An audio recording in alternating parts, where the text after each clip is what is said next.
Hello everyone, welcome to ओकुल India के सबसे अफोर्डेबल लर्निंग प्लेटफॉर्म में आप सभी लोगों का एक बार फिर से बहुत बहुत स्वागत है। 28 अक्टूबर 2024 मंडे यानी सोमवार का दिन और इंडियन एक्सप्रेस न्यूज़ एनालिसिस की आईना सीरीज़ लेकर मैं शांतनु सनवाल एक बार फिर से आपके सामने हाजिर हूँ। तो चलिए शुरू करते हैं।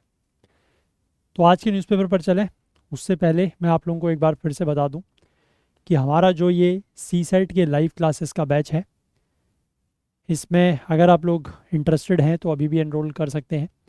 लास्ट कुछ सीट्स जो हैं वो बची हुई हैं, लेकिन अब हम लोग इसका एनरोलमेंट जो है वो बहुत जल्द बंद करने जा रहे हैं और 31 अक्टूबर को इसका एनरोलमेंट बंद हो जाएगा। तो आप में से जो भी लोग इंटरेस्टेड हैं तो वो 31 अक्टूबर तक अगर चाहें तो एनरोल कर सकते हैं। ओनली 999 में ये आपको बैच प्रोवाइड कराया जा रहा है। नीचे डिस्क्रिप्शन में इसका लिंक है, वहाँ पर आप जाएँ और अगर आपको एनरोल करना है तो वहाँ से आप इसकी अदर डिटेल्स चेकआउट कर सकते हैं और वहीं से एनरोल भी कर सकते हैं। और अगर कोई डाउट है, किसी भी तरीके की कोई क्वेरी आपके मन में है, तो यहाँ पर जो व्हाट्सएप नंबर आपको दिख रहा है 9150449990, इस नंबर पर आप कांटेक्ट कर लीजिएगा।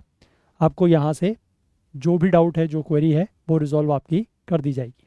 ठीक है, चलिए आगे बढ़ने से पहले मैं आप लोगों से रिक्वेस्ट भी करना चाहूँगा कि आप में से जो भी लोग इन सेशंस को यूट्यूब पर देखते हैं और आपको किसी भी तरीके की अगर कोई हेल्प या मदद होती है तो प्लीज़ कुछ ना कुछ कंट्रीब्यूट करने की कोशिश आप लोग ज़रूर करें और उससे थोड़ा सा हमारा बेनिफिट होगा, मतलब थोड़ा सा हमारा हेल्प होगा और आप लोगों के लिए बेनिफिट ये रहेगा कि लंबे समय तक ये सेशंस जो है वो यूट्यूब पर इसी तरीके से चल पाएंगे। ठीक है ना। चलिए अब हम लोग आज के न्यूज़पेपर पर चलते हैं और क्या इंपॉर्टेंट आर्टिकल्स हैं उनका जिक्र करते हैं। तो ये आज के न्यूज़पेपर का फ्रंट पेज है। तो यहाँ पर सबसे पहले न्यूज़ यही दी हुई है कि Spain PM reaches today for inaugural of India's first private facility for military aircraft. Bharat में मिलिट्री एयरक्राफ्ट की असेंबली लाइन बन रही है। ठीक है, कहाँ पर बन रही है? That is in Vadodara, Vadodara Gujarat. ठीक है, और ये बेसिकली जो ये है आपका स्पेन की मदद से इसको बनाया जा रहा है। तो इसलिए इसका इनॉग्रेशन करने, इसका उद्घाटन करने स्पेन के जो पीएम है, ठीक है, दैट इज़ पेड्रो सांचेज, वो यहाँ पर भारत आज आने वाले हैं।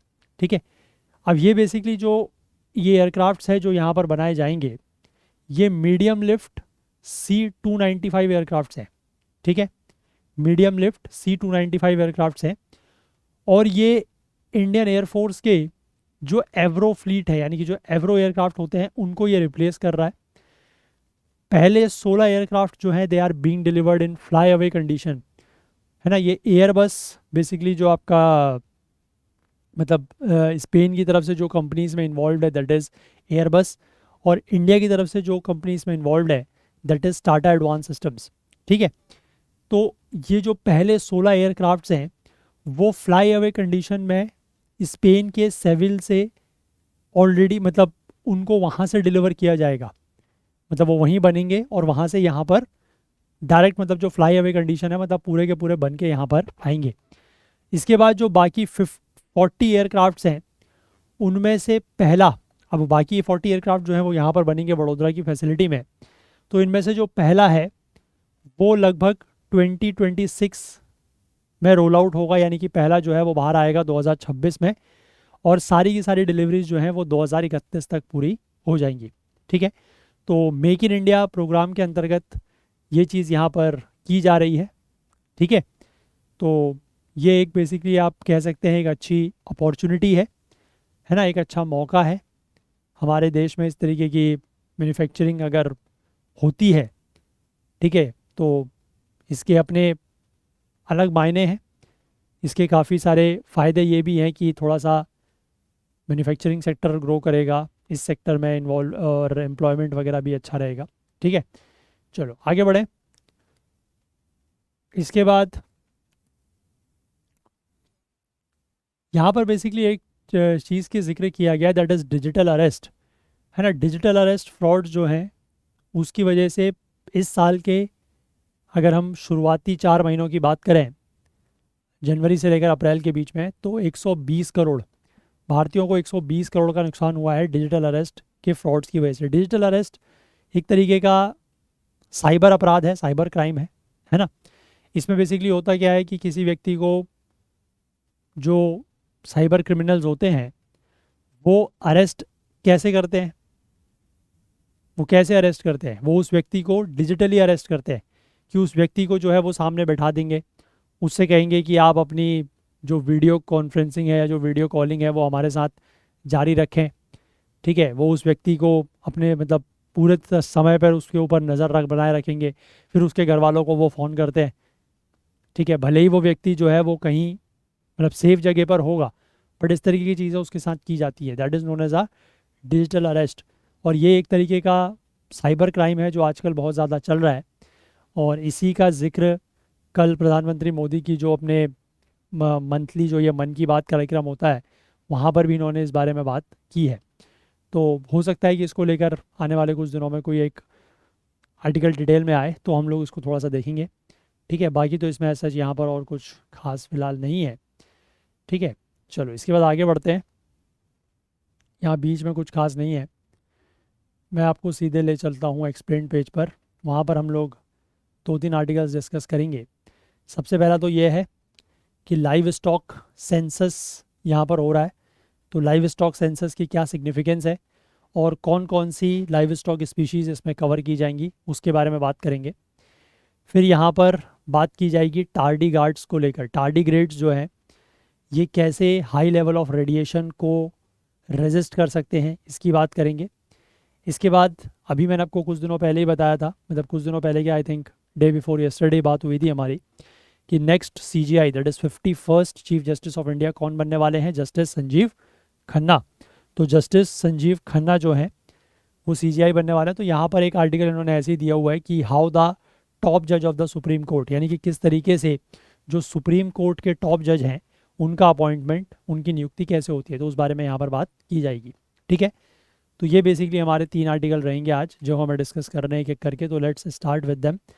लेकिन वहाँ तक जाने से पहले मैं आप लोगों को एक बार ये बता दूँ कि आप में से जो भी लोग प्रीलिम्स 2025 के लिए टारगेट कर रहे हैं, तो आपके पास इस तरीके की एक टेस्ट सीरीज़ जो है वो डेफिनेटली होनी चाहिए, जिसमें जनरल स्टडीज़, करंट अफेयर्स और CSET तीनों ही चीज़ें अवेलेबल हों।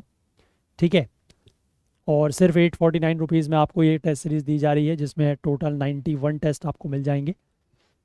तो अगर आप ये चाहें तो इसमें एनरोल कर सकते हैं, जिसमें आपको तीनों ही चीज़ें मिल रही हैं। अगर आप सिर्फ जनरल स्टडीज़ और करंट अफेयर्स लेना चाहते हैं तो वो आपको 699 में मिल जाएगा। अगर सिर्फ जनरल स्टडीज़ की टेस्ट सीरीज लेना चाहते हैं तो 449 में मिल जाएगी।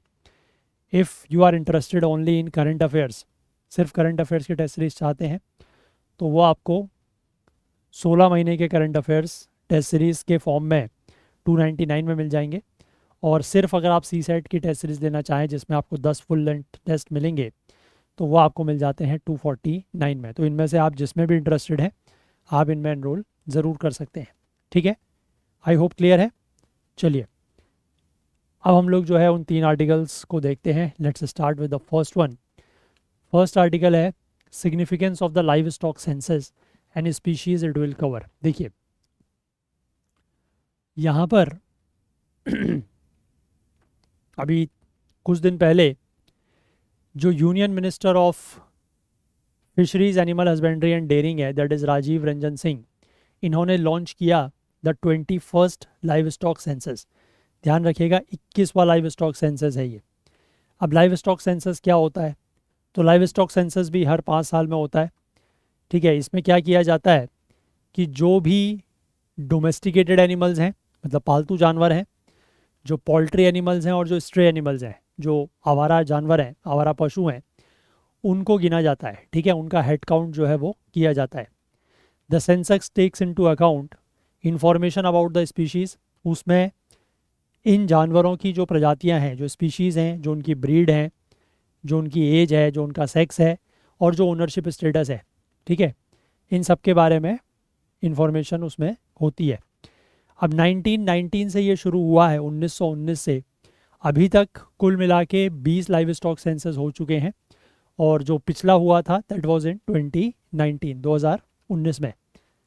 तो enumeration process for the 21st century will take place between, मतलब ये गिनने का काम जो है, गिनती करने का काम अक्टूबर 2024 से लेकर फरवरी 2025 के बीच में होगा। और लगभग 87,000 एन्यूमरेटर्स, मतलब जो ये गिनती करेंगे वो इंडिपेंडेंट हाउसेज में जाएंगे, अपार्टमेंट्स में जाएंगे, एंटरप्राइजेज में जाएंगे, और जैसे कि गौशाला जैसे जो इंस्टीट्यूशंस हैं, dairy farms, poultry farms, veterinary colleges, defence establishments, वहाँ सब जगह जाके ये लाइव स्टॉक के बारे में इंफॉर्मेशन गैदर करेंगे।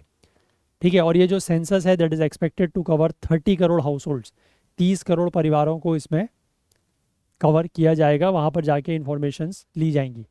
ठीक, अब what animals will be counted in 21st census, इसमें कौन कौन से जानवर जो हैं वो काउंट किए जाएंगे। Department of animal husbandry and dairying के अनुसार information on a range of animal species will be collected. ठीक है, कई सारे तरीक़ों की जानवर की इंफॉर्मेशन जो है वो कलेक्ट की जाएगी, जैसे कि कैटल, बफेलो, मिथुन एक तरीके का एक ऑक्स की ही एक प्रजाति होती है ना, yak, sheep, goat, pig, camel, horse, ponies, mule, donkey, dog, rabbit और एलिफेंट। कुल मिला के सेंसस जो है वो 219 जो इंडिजीनियस ब्रीड्स हैं इन स्पीशीज़ की, उनकी इंफॉर्मेशन कैप्चर करेगा, जिसको रिकॉग्नाइज़ किया गया है by the ICAR, national bureau of animal genetic resources, इसके द्वारा इनको रिकॉग्नाइज़ किया गया। इतनी ब्रीड्स को 219, उनकी ये जानकारी इकट्ठा इसमें की जाएगी। इसके अलावा जो पोल्ट्री बर्ड्स होते हैं उनका भी हेड काउंट किया जाएगा, जैसे कि फाउल, चिकन, डक, टर्की, गीस, क्वेल, ऑस्ट्रिच और एमू। अब लाइव स्टॉक सेंसस का क्या ऑब्जेक्टिव या क्या उद्देश्य है, वो क्या है, देखिए लाइव स्टॉक सेक्टर जो है वो रूरल एरियाज़ में लोगों को एम्प्लॉयमेंट प्रोवाइड करने में एक इम्पॉर्टेंट रोल प्ले करता है। प्रोडक्टिविटी की अगर हम बात करें, क्योंकि ये एक एग्रीकल्चर से ही जुड़ा हुआ सेक्टर है, इसको हम लोग जब बात करते हैं तो एग्रीकल्चर एंड अलाइड सेक्टर में लाइव स्टॉक को लेते हैं। तो अगर हम प्रोडक्टिविटी की बात करें एग्रीकल्चर सेक्टर में, तो एनिमल हस्बेंड्री और पोल्ट्री जो है ये कंट्रीब्यूट करता है रफली 30% of the gross value added. मतलब एग्रीकल्चर सेक्टर के अंदर अगर हम बात करें तो उसमें 30% इसका हिस्सा है।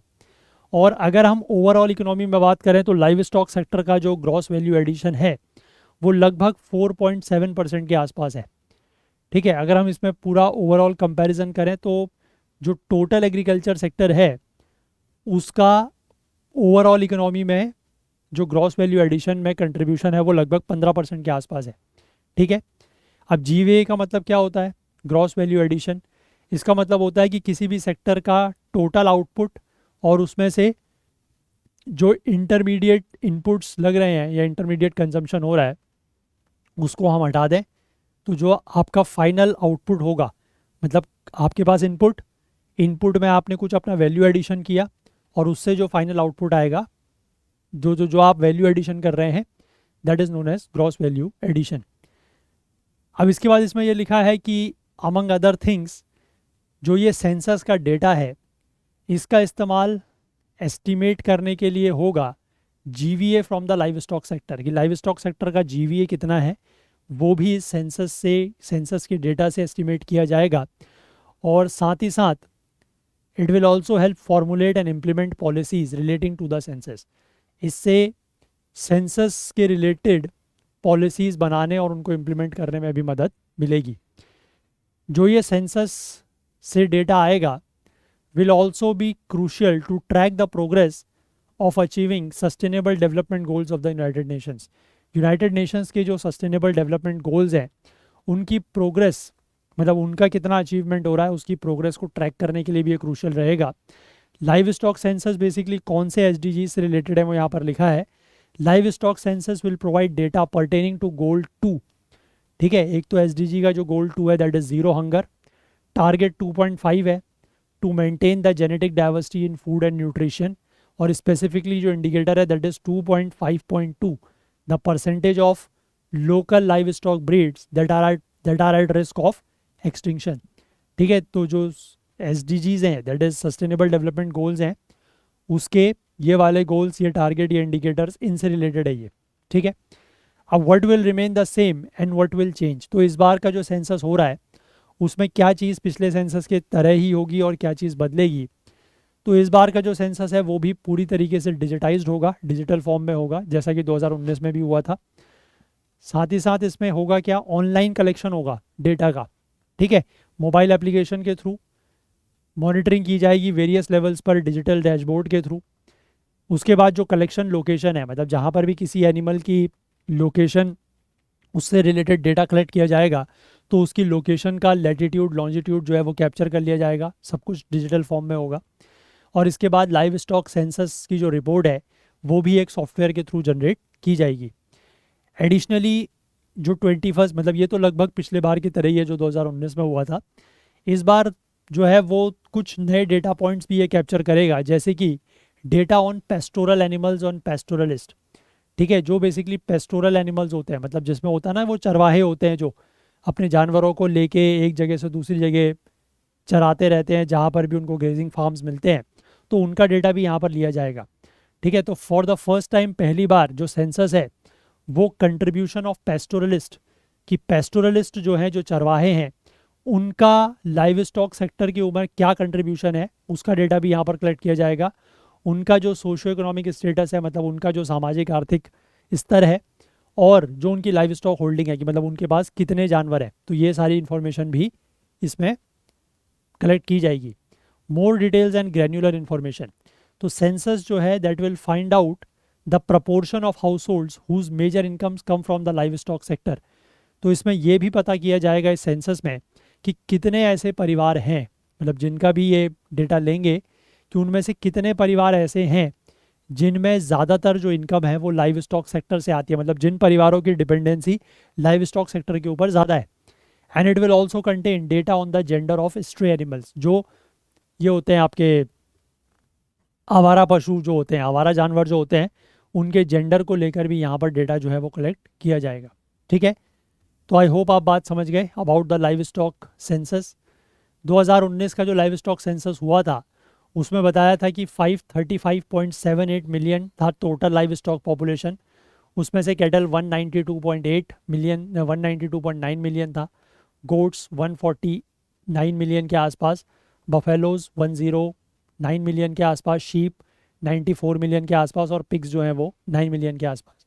और बाकी सारे एनिमल्स को अगर आप ले लें तो वो 0.23% था सिर्फ, ठीक है। मतलब ये आपके मेजर एनिमल्स हैं जो इंडिया में पाए जाते हैं, ठीक है। चलिए, क्लियर हो गई बात ये वाली। तो इसको आप लोग वैसे एग्रीकल्चर में लीजिएगा, क्योंकि जीएस पेपर 3 में जहाँ पर हम लोग एग्रीकल्चर एंड अलाइड सेक्टर में बात करते हैं तो वहीं पर ये लाइव स्टॉक वगैरह आता है, तो इसको आप वहीं पर लीजिएगा जीएस पेपर 3 में, एग्रीकल्चर वाले सेक्टर में, एग्रीकल्चर एंड अलाइड में, ठीक है। चलो, इसके बाद यहाँ पर अगला आर्टिकल है, how tardigrades are able to resist high level of radiation. देखो, यहाँ पर रिसर्चर्स की एक टीम ने आइडेंटिफाई किया है जेनेटिक मैकेनिज़म्स जो कि newly discovered species of tardigrades को, न्यूली डिस्कवर्ड जो स्पीशीज़ है उसका नाम इन्होंने रखा है रिसर्चर्स ने हिप्सीबियस हैनानेंसिस, ठीक है, कि ये जो न्यूली डिस्कवर्ड स्पीशीज़ है ये हाई लेवल ऑफ रेडिएशन को विदस्टैंड कर सकती है। ये स्पीशीज़ जो है वो कंप्राइज करते हैं, थाउजेंड्स ऑफ जीन इनमें होते हैं, which become more active when expose to radiation, कि जैसे ही वो रेडिएशन से एक्सपोज होते हैं तो इनके जो जीन्स हैं वो क्या हो जाते हैं, वो ज़्यादा एक्टिव हो जाते हैं। And they protect the microscopic animals DNA from damage and repair breaks, और जैसे ही वो जीन्स उसके ज़्यादा एक्टिव होते हैं तो उससे वो इस एनिमल्स के डीएनए को डैमेज होने से या रिपेयर ब्रेक होने से बचाते हैं।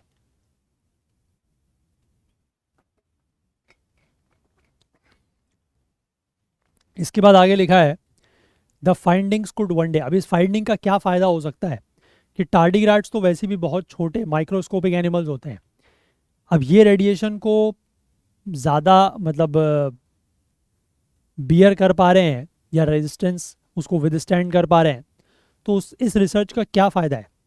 इस रिसर्च का ये फ़ायदा है कि this finding could one day be harnessed, या इसका यूज़ किया जा सकता है to help protect astronauts from radiation during space missions, कि जैसे जो एस्ट्रोनॉट्स होते हैं ना स्पेस मिशन के दौरान उनको भी हाई रेडिएशन फेस करने पड़ते हैं, तो हो सकता है कि कुछ ऐसी चीज़ मिल जाए जिससे मदद मिले आगे जाके कि एस्ट्रोनॉट्स को भी उस तरीके की रेडिएशन से बचाया जा सके, है ना, न्यूक्लियर पॉल्यूशन को क्लीन अप करने में, और या फिर कैंसर ट्रीटमेंट को इम्प्रूव करने में, क्योंकि वहाँ पर भी रेडिएशंस का यूज़ होता है। तो ये सारी चीज़ें इसमें हेल्प हो सकती है इस फाइंडिंग से। This discovery may help improve the stress tolerance of human cells. ठीक है, इससे बेसिकली जो ह्यूमन सेल्स की स्ट्रेस टॉलरेंस है वो भी इम्प्रूव हो सकती है, और ऐसे पेशेंट्स जिनकी रेडिएशन थेरेपी हो रही है उनको भी फ़ायदा मिल सकता है। तो ये सारे बेनिफिट्स इसके बताए गए हैं। अब इस स्टडी को कैसे कैरी आउट किया गया, साइंटिस्ट की टीम ने एक नया स्पीशीज़ ऑफ टार्डिग्रेड 6 साल पहले उसको इन्होंने डिस्कवर किया, और उसको ये बेसिकली जो चाइना, ये जो रिसर्चर्स हैं ये ज़्यादातर चाइना के हैं। तो चाइना के रिसर्चर्स ने क्या किया कि ये मॉस सैंपल लेके आए from Puniu Puniu mountain in China's Hainan province. वो वहाँ से मॉस सैंपल लेके आए अपने लेबोरेटरी में, है ना। उसके बाद उन्होंने उसमें से ये डिटेक्ट किया, ये नया जो स्पीशीज़ है उसको डिस्कवर किया। उन्होंने उसका नाम रखा हिप्सीबियस हैनानेंसिस, और उसके कैरेक्टरिस्टिक्स को एनालाइज करना शुरू किया। इसको वाटर बियर्स या मॉस पिगलेट भी कहा जाता है। तो tardigrades have long facilitated scientist as they can withstand extreme conditions. तो साइंटिस्ट जो हैं वो काफ़ी समय से ही टार्डिग्रेड्स को लेकर काफ़ी ज़्यादा फैसिनेटेड है, क्योंकि ये एक ऐसे ऑर्गेनिजम्स हैं, या एक ऐसे आप कह सकते हैं स्पीशीज़ हैं जो एक्सट्रीम कंडीशंस को विदस्टैंड कर सकते हैं। तो साइंटिस्ट इनके ऊपर अलग अलग तरीके के रिसर्चेस करते रहते हैं। अब साइंटिस्ट ने यहाँ पर क्या किया कि इन नए स्पीशीज़ के जीनोम सीक्वेंसिंग करी, और ये रिवील किया कि उसमें कुल मिला के 14,701 जीन्स हैं, जिनमें से 30% आर यूनिक टू टार्डिग्रेड्स। ठीक है, 30% जो है वो सिर्फ टार्डिग्रेड्स में ही पाए जाते हैं, ऐसे जीन्स हैं। उसके बाद इन्होंने जो ये हिप्सीबियस हैनानेंसिस जो नई स्पीशीज़ थी उसको एक्सपोज किया to radiation doses of gamma rays that were far beyond what would be survivable for humans. ठीक है, मतलब इतनी ज़्यादा उन्होंने गामा रेज से उसको एक्सपोज किया रेडिएशन से कि जितना ह्यूमंस के लिए सर्वाइव करना पॉसिबल नहीं है। अब इस स्टडी में ये पता लगा, साइंटिस्ट ने ये डिस्कवर किया कि 2801 of the genes in Hypsibius hainanensis that were involve in the DNA repair, कि इतने जीन्स जो हैं वो डीएनए रिपेयर में इन्वॉल्व थे। तो मोर स्पेसिफिकली उन्होंने ये पाया कि 3 फैक्टर्स हैं जिसकी वजह से जो मतलब इस स्पीशीज़ को हेल्प करता है रेडिएशन को सर्वाइव करने को, जिसकी मतलब वजह से ये स्पीशीज़ रेडिएशन को सर्वाइव कर पाता है। तो वो 3 फैक्टर्स क्या थे? पहला है इनकी ability to quickly repair double strand breaks in DNA due to radiation exposure, कि जैसे ही रेडिएशन एक्सपोजर होता है तो डीएनए में जो ब्रेक लगते हैं, जो मतलब डीएनए ब्रेक होता है उसको ये बड़ी जल्दी रिपेयर कर देते हैं। ठीक है, एक प्रोटीन होता है जिसका नाम है TRID1, TRID1, उसका यूज़ करके ये उसको बहुत जल्दी रिपेयर कर देते हैं। तो पहले इनकी ये एबिलिटी है। जो दूसरा फैक्टर है that involve a gene that was switched on during exposure to radiation resulting in the generation of two proteins. ठीक है, इसमें बेसिकली क्या है कि रेडिएशन का जैसे ही एक्सपोजर हुआ तो एक ऐसा जीन स्विच ऑन हो जाता है जिससे 2 प्रोटीन्स का जनरेशन होता है। ठीक है, और that are known to be important for mitochondrial synthesis. तो वो माइटोकॉन्ड्रियल सिंथेसिस के लिए इंपॉर्टेंट है, जिसमें tardigrades it appears they also help with DNA repair, और उसमें भी वो किसी न किसी तरीके से डीएनए रिपेयर में हेल्प करते हैं। जो तीसरा है that was again Hypsibius henanensis की जो एबिलिटी है to produce different types of antioxidant pigments, कि ये अलग अलग तरीके के एंटीऑक्सीडेंट पिगमेंट्स बना सकता है जिसको कहा जाता है बीटा लेंस। ठीक है, ये पिगमेंट जो हैं कुछ हार्मफुल रिएक्टिव केमिकल्स जो रेडिएशन कॉज करते हैं, है ना, मतलब जिसकी वजह से रेडिएशन की वजह से जो हार्मफुल रिएक्टिव केमिकल्स शरीर ये सेल्स के अंदर बन जाते हैं उनको ये साफ कर सकते हैं, ये पिगमेंट जो एंटीऑक्सीडेंट पिगमेंट्स हैं वो। अब रिसर्चर्स ने क्या किया कि जो ये टार्डिग्रेड्स का बीटा लेंस था, मतलब ये जो एंटीऑक्सीडेंट पिगमेंट था, उसको ह्यूमन सेल्स के ऊपर टेस्ट किया और ये पाया कि it significantly improved their survival rate after radiation exposure. और उसमें ये पाया कि रेडिएशन एक्सपोजर के बाद भी उनका जो सर्वाइवल रेट है वो सिग्निफिकेंटली इम्प्रूव हो रहा है। ठीक है, तो मतलब यहाँ से अब ये इसको वहाँ से मतलब टार्डिग्रेड से निकाल के इसको अब ये किसी तरीके से ह्यूमंस में यूज़ करने की कोशिश करेंगे, तभी इसकी सिग्निफिकेंस जो है वो ह्यूमंस में पता लग पाएगी। ठीक है, आई होप बात समझ पा रहे हैं, क्लियर है। इसको आप लोग साइंस एंड टेक में ही लीजिएगा। हालांकि इस तरीके के आर्टिकल्स में जैसे यहाँ पर दिया होता है तो given in a bit detail, but इतना ज़्यादा डिटेल जनरली पूछा नहीं जाता, बट फिर भी कभी कभार पूछ लिया गया तो यू कैन आंसर। ठीक है, these types of articles are important only for prelims, इनका मेन से कोई लेना देना नहीं है। ठीक है, चलिए इसके बाद हम लोग अगले आर्टिकल पर आते हैं। Justice Sanjiv Khanna to be next CJI and how is the top जज of the supreme court appointed. अब सुप्रीम कोर्ट के टॉप जजेस का अपॉइंटमेंट कैसे होता है, तो यहाँ पर केंद्र ने 24 अक्टूबर के दिन जस्टिस संजीव खन्ना को अपॉइंट कर दिया है as the next chief justice of India. ठीक है, और formally approving the recommendation made by CJI DY Chandrachud. DY Chandrachud ने जो अभी सीजीआई हैं उनकी जो रिकमेंडेशन थी उसको फॉर्मली अप्रूव किया गया है। जस्टिस खन्ना जो सीनियर मोस्ट जज हैं अभी सुप्रीम कोर्ट में, ये सीजीआई चंद्रचूड़ को सक्सीड करेंगे a day after the letters retirement on November 10, क्योंकि सीजीआई जो है चंद्रचूड़ अभी उनका रिटायरमेंट हो रहा है 10 नवंबर के दिन, और ये अगले दिन से सीजीआई होंगे जस्टिस खन्ना। ये इस पद पर लगभग 6 महीने से कुछ ऊपर समय के लिए रहेंगे, क्योंकि इनका रिटायरमेंट है 13 मई 2025 को। आई थिंक जो अभी हमने 2-3 दिन पहले आर्टिकल डिस्कस किया था वहाँ पर ये डेट मार्च दी हुई थी, आई थिंक सो, इसीलिए मैं कह रहा था कि 5 महीने के आसपास का समय है, but that is not March, that is May. 13 मई 2025 को रिटायर होंगे, तो इनके पास लगभग आप कह सकते हैं कि 6 महीने के आसपास का समय है। एज अ सीजीआई ये 6 महीने तक बने रहेंगे। सीजीआई चंद्रचूड़ का जो 2 साल का टर्म रहा है वो अभी रिसेंट ईयर्स में लॉन्गेस्ट रहा है। ठीक है, मतलब अगर आप सीजीआईज के टेन्योर देखेंगे हाल फिलहाल के कुछ सालों में तो वो बहुत लंबे नहीं रहे हैं। अभी आगे भी एक लिस्ट दी है कि जो फ्यूचर में सीजीआईज बन सकते हैं, उनका भी मैं आपको अभी डिटेल दिखाऊंगा। इसके बाद लिखा है कि सीजीआई अपॉइंट करने की क्या प्रोसेस है, तो ये एक कन्वेंशन है कि द सीनियर मोस्ट जज ऑफ द सुप्रीम कोर्ट। अब सीनियर मोस्ट किस हिसाब से, एज के हिसाब से नहीं। ठीक है, ये ध्यान रखिएगा कि सीनियर मोस्ट जो है एज के हिसाब से नहीं, based on years of experience as a जज इन द एपेक्स कोर्ट, कि सुप्रीम कोर्ट में वो कितने समय तक एज अ जज उन्होंने काम किया है, वो वाला एक्सपीरियंस, उसके हिसाब से सीनियर मोस्ट, उसके हिसाब से सीनियोरिटी। ठीक है, सीनियोरिटी एज के हिसाब से नहीं। ठीक है, तो उस आधार पर जो सीनियर मोस्ट जज होते हैं वो सीजीआई बनते हैं। ये एक कन्वेंशन है।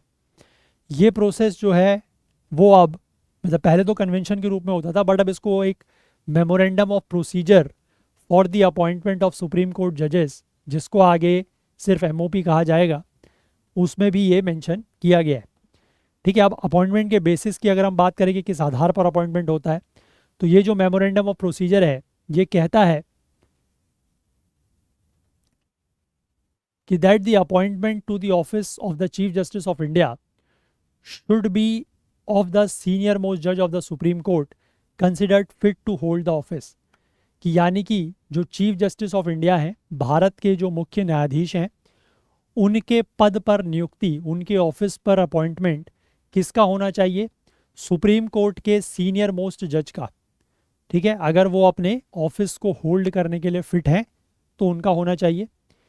जब ये एमओपी बना था 1999 में, इसको जब एग्री किया गया था इसके ऊपर, तो इससे पहले जो सीनियर मोस्ट जज ऑफ द सुप्रीम कोर्ट है सीजीआई के बाद, वही बाय कन्वेंशन एलिवेट किए जाते थे टॉप पोस्ट पे। मतलब ऐसा नहीं है कि ये एमओपी बनने के बाद ही ये कन्वेंशन आया है कि सीनियर मोस्ट जज बनाए जाते हैं, पहले से भी ये होता था।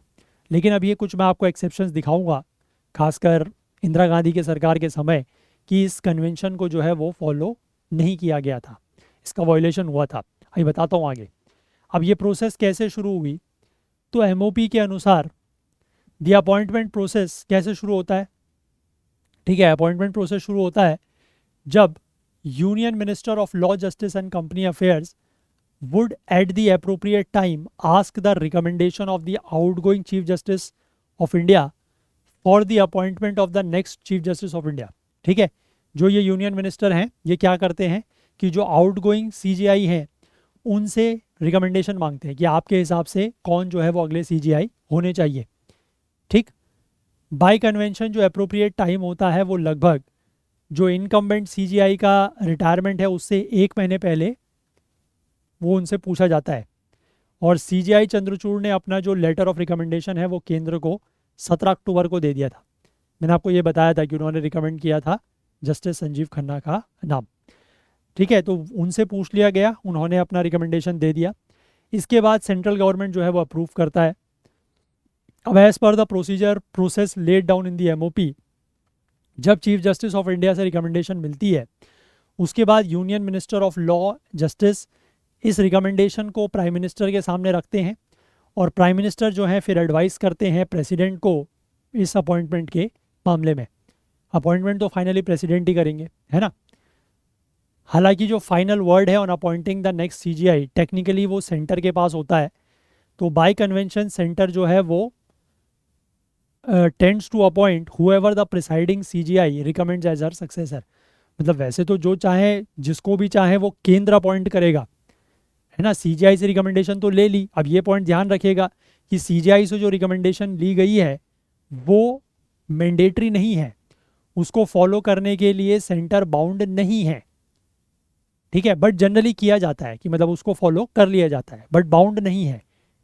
ठीक है, ये ध्यान रखना, ये इंपॉर्टेंट पॉइंट हो सकता है कि सीजीआई की अपॉइंटमेंट में जब आउटगोइंग सीजीआई से रिकमेंडेशन ली जाती है कि अच्छा आप बताइए कि अगले सीजीआई कौन होने चाहिए, और वो रिकमेंडेशन जब केंद्र सरकार के पास पहुंचती है union minister of law and justice के थ्रू प्राइम मिनिस्टर के पास, है ना, और फिर प्राइम मिनिस्टर एडवाइस करते हैं प्रेसिडेंट को, तो वो जब एडवाइस उनके पास पहुंचती है तो उस एडवाइस को मानने के लिए या जो रिकमेंडेशन है उसको मानने के लिए द सेंट्रल गवर्नमेंट और the executive is not bound, वो बाउंड नहीं है। ठीक है, ये ध्यान रखना। क्लियर हो गई बात। अब इसके बाद देखिए आगे लिखा है कि has there ever been a departure from the convention of appointing the senior most जज एज सीजीआई। क्या कभी ऐसा हुआ है कि इस कन्वेंशन को फॉलो नहीं किया गया है, कि सीनियर मोस्ट जज को सीजीआई अपॉइंट नहीं किया गया? तो मैंने आपको बताया कि हाँ, ये कन्वेंशन जो है वो फेमसली डिस्कार्ड किया गया bye former prime minister Indira Gandhi के द्वारा, जिनकी सरकार ने रिकमेंड किया अपॉइंटमेंट ऑफ जस्टिस A.N. रे एज सीजीआई इन 1973। A.N. रे बेसिकली जस्टिस अजय नाथ रे, इनको सीजीआई रिकमेंड किया गया, इनको सीजीआई अपॉइंट किया गया 1973 में। और उस समय इनसे 3 जजेज ऐसे थे जो ज़्यादा सीनियर थे, that was justice J.M. Shelat, justice K.S. Hegde and justice A.N. Grover. तो 3 सीनियर मोस्ट जजेस को सुपरसीड करके जस्टिस A.N. रे को चीफ जस्टिस बनाया गया उस समय। ठीक, अब क्यों बनाया गया? क्योंकि जस्टिस रे जो हैं वो माने जाते थे कि वो इंदिरा गांधी सरकार के प्रति थोड़ा ज़्यादा उनकी तरफ फेवरेबल है, ठीक है, अपने सीनियर कोलीग्स के कंपैरिजन में, तो इसलिए उनको बनाया गया। अब इनका जो अपॉइंटमेंट है वो अनाउंस किस दिन किया गया? जब सुप्रीम कोर्ट ने ये वाला जजमेंट दिया, केशवानंदा भारती का जो लैंडमार्क जजमेंट था, उसके जस्ट अगले दिन इनका अपॉइंटमेंट किया गया। ठीक है, और केशवानंदा भारती केस में तो आपको पता ही है कि बेसिक स्ट्रक्चर का डॉक्ट्राइन सामने आता है, और 13 जजों की बेंच थी उसमें। आज तक की सबसे बड़ी जो बेंच है वो इसी केस में बैठी है, केशवानंदा भारती केस में। आई होप ये हमने बहुत बार डिस्कस भी किया है, करंट अफेयर्स में भी और पॉलिटी में भी। तो जस्टिस रे जो हैं उस 13 जज की बेंच का जो 7-6 से जजमेंट था उसमें माइनॉरिटी में थे, मतलब जो 6 जजेस थे माइनॉरिटी में, उसमें ये जस्टिस रे थे। इसके बाद इंदिरा गांधी की सरकार ने एक बार फिर 1977 में इस कन्वेंशन को इग्नोर करके जस्टिस HR खन्ना को सुपरसीड करते हुए जस्टिस MH बेग को जो है वो सीजीआई बनाया। जस्टिस खन्ना जो हैं वो एक केस हुआ था, that is ADM Jabalpur versus Shivkant Shukla, उसमें लोन डिसेंटर थे वो, मतलब सिर्फ जिन्होंने अपना एक डिसेंट दिया था वो यही थे। ठीक है, और उसमें मेजॉरिटी में जो फैसला सुनाया गया था उस बेंच में जस्टिस A.N. रे, justice P.N. Bhagwati, Y.V. Chandrachud और MH बेग हुआ करते थे। उन्होंने गवर्नमेंट के साथ एग्री किया था कि fundamental rights including the right to life and liberty stood abrogated during a period of national emergency. सरकार का उस समय यही कहना था कि नेशनल इमरजेंसी के दौरान जो right to life and liberty है वो भी एब्रोगेट हो जाता है ड्यूरिंग नेशनल इमरजेंसी। तो इसको फेवर करते हुए जितने भी जजेस थे, इसमें एम एच बेग भी हैं, तो इनको बनाया गया उसके बाद सीजीआई। ठीक है, और ये जो वाई वी चंद्रचूड़ हैं, ये आज के जो सीजीआई हैं डी वाई चंद्रचूड़, उनके फादर हैं। ठीक है, तो ये बेसिकली कन्वेंशन को ब्रीच किया गया है, ये ध्यान रखना। इसके बाद आगे लिखा गया है कि how did the MOP come into existence. अब ये जो मेमोरेंडम ऑफ प्रोसीजर है ये कैसे एग्जिस्टेंस में आया। तो एपेक्स कोर्ट के जो डिसीजंस हैं, फर्स्ट जजेस का केस 1981, सेकंड जजेस का केस 1992 और थर्ड जजेस केस दैट इज 1998, एक peer selection process for the appointment of high court and supreme court जजेस was put in place by establishing what we now know as the supreme court collegium. तो इन फैसलों के बाद supreme court ने peer selection process के लिए एक मतलब पीयर सिलेक्शन प्रोसेस बनाई for the appointment of high court and supreme court जजेस, कि सुप्रीम कोर्ट और हाई कोर्ट के जजेस का अपॉइंटमेंट कैसे होगा। तो आज की डेट में हमें पता है ना, कोलिजियम सिस्टम हम जानते हैं, तो ये इन्हीं केसेस के बाद आया। अब इस कोलिजियम में सुप्रीम कोर्ट के सीनियर मोस्ट जजेस है ना वो होते हैं, और centre is technically bound to accept its recommendation. तो सेंटर जनरली क्या होता है कि कोलिजियम की रिकमेंडेशन को मानती है। हालांकि टेक्निकली मतलब फिर से मैं कहूँगा कि कॉन्स्टिट्यूशनली या किसी तरीके से लेजिस्लेटिवली कोई ऐसा लॉ या कानून नहीं है या संविधान में नहीं लिखा है कि कोलिजियम की जो रिकमेंडेशंस है उसको केंद्र ने मानना है। तो कई बार हमने ये देखा भी है कि जुडिशरी और सॉरी जुडिशरी और एग्जीक्यूटिव के बीच में टसल हो जाती है, और कई बार जो नाम कोलिजियम के द्वारा रिकमेंड किए जाते हैं उनके ऊपर केंद्र जो है वो बहुत लंबे समय तक फैसला नहीं लेती है। ठीक है, उन नाम को होल्ड में रखा जाता है, वो देखा है हमने बहुत बार। तो वो यही इशू है कि कोलिजियम ने कुछ नाम रिकमेंड किए और केंद्र उनका अपॉइंटमेंट समय पर नहीं करता है ना। तो इस तरीके के इश्यूज आते हैं। अब जो एमओपी है ये 1999 में पहली बार सामने आया। ये प्रोसीजर प्रोवाइड करता है for the appointment and obligations of the centre, the supreme court and the high courts when it comes to the appointment process. ये डॉक्यूमेंट काफ़ी क्रूशियल है as the collegium system for appointing जजेस is a judicial innovation. ठीक है, मैंने आपको वही बताया कि जो कोलिजियम सिस्टम है ये एक जुडिशियल इनोवेशन है। ठीक है, ये that is not mandated through कोई लेजिस्लेशन, किसी लेजिस्लेशन से तो ये कोलिजियम सिस्टम बना नहीं है, और ना ही ये कॉन्स्टिट्यूशन का पार्ट है। मतलब कॉन्स्टिट्यूशन में भी कहीं पर आपको कोलिजियम सिस्टम के बारे में लिखा हुआ नहीं दिखाई देगा। ठीक है, हालांकि 2015 में सरकार ने इस सिस्टम को, जो कोलिजियम सिस्टम ऑफ अपॉइंटमेंट है, इसको बदलने की कोशिश की थी और एक नेशनल जुडिशियल अपॉइंटमेंट्स कमीशन बनाने की कोशिश की थी, दैट इज़ एनजेएसी। लेकिन सुप्रीम कोर्ट ने उसको स्ट्रक डाउन कर दिया है ना, और क्योंकि उसमें ये कहा गया कि ये अनकॉन्स्टिट्यूशनल है। अगर ऐसा होता, अगर ये एनजेएसी बन जाता और ये वर्किंग करने लगता, कोलिजियम सिस्टम को रिप्लेस कर देता, तो इससे होता क्या कि जो जजेस को रिकमेंड करने की प्रोसेस है उसमें इन्फ्लुएंस किसका बढ़ जाता, केंद्र का। और वो ऑब्वियस सी बात है कि वो मतलब अच्छा नहीं होता। आप ये समझिए कि अगर एग्जीक्यूटिव, सेंटर मतलब एग्जीक्यूटिव, अगर एग्जीक्यूटिव ही जजेस को रिकमेंड करने लगे कि इन जजेस को बनाइए, इन जजेस को बनाइए, तो वो फिर आप समझ सकते हैं कि जो इंडिपेंडेंस ऑफ जुडिशरी है उसका क्या होगा। And independence of judiciary is a basic structure, is a part of a basic structure doctrine, yes और नो, है ना। तो इंडिपेंडेंस ऑफ जुडिशरी को इससे खतरा था, इसलिए सुप्रीम कोर्ट ने जो है वो इसको स्ट्रक डाउन कर दिया। इस डिसीजन के बाद एमओपी जो है उसको रीनेगोशिएट किया गया 2016 में। हालांकि सरकार जो है वो अभी भी पिछले साल तक यही कहती रही कि अभी इसको फाइनलाइज किया जा रहा है, बट तब तक इसी प्रोसेस को फॉलो किया जा रहा है। ठीक है, आई होप आप बात समझ गए। अच्छा, इसके बाद यहाँ पर इन्होंने कुछ लिस्ट दी है कि जो फ्यूचर चीफ जस्टिस बन सकते हैं। ठीक है, जस्टिस संजीव खन्ना तो मैंने आपको बता ही दिया। इसके बाद जस्टिस BR गवई बन सकते हैं, then justice Surya Kant, justice Vikram Nath, justice BV Nagarathna. BV Nagarathna जो है वो पहली महिला चीफ जस्टिस होंगी, बट इनका टेन्योर जो है वो बहुत कम है, ओनली 36 डेज। और आई थिंक, मैंने एग्जैक्टली चेक नहीं किया, बट आई थिंक ये सबसे कम टेन्योर की चीफ जस्टिस होंगी अगर ये 36 दिन की ही बनती हैं तो। क्योंकि एज सच जो मुझे ध्यान है, 40 दिन के कोई सीजीआई अभी तक रहे हैं। आई थिंक, मुझे एग्जैक्टली नाम याद नहीं है, गोविंद बल्लभ पाठक या गोविंद बल्लभ पटनायक, ऐसा कुछ शायद उनका नाम है। बट वो 40 दिन के सीजीआई शायद रहे हैं, if I am not wrong. आप एक बार चेक करके कमेंट सेक्शन में लिखिएगा कि अभी तक के सबसे कम टेन्योर के सीजीआई कौन रहे हैं और सबसे ज़्यादा टेन्योर के सीजीआई कौन रहे हैं। ये आपको पता भी होना चाहिए और आप कमेंट्स में भी इसको ज़रूर जवाब दीजिएगा। ठीक है, इसके बाद जस्टिस PS नरसिम्हा हो सकते हैं। जस्टिस JB पारदीवाला का टेन्योर अच्छा खासा है, 831 दिन का, मतलब 2-2.5 साल से ऊपर का है।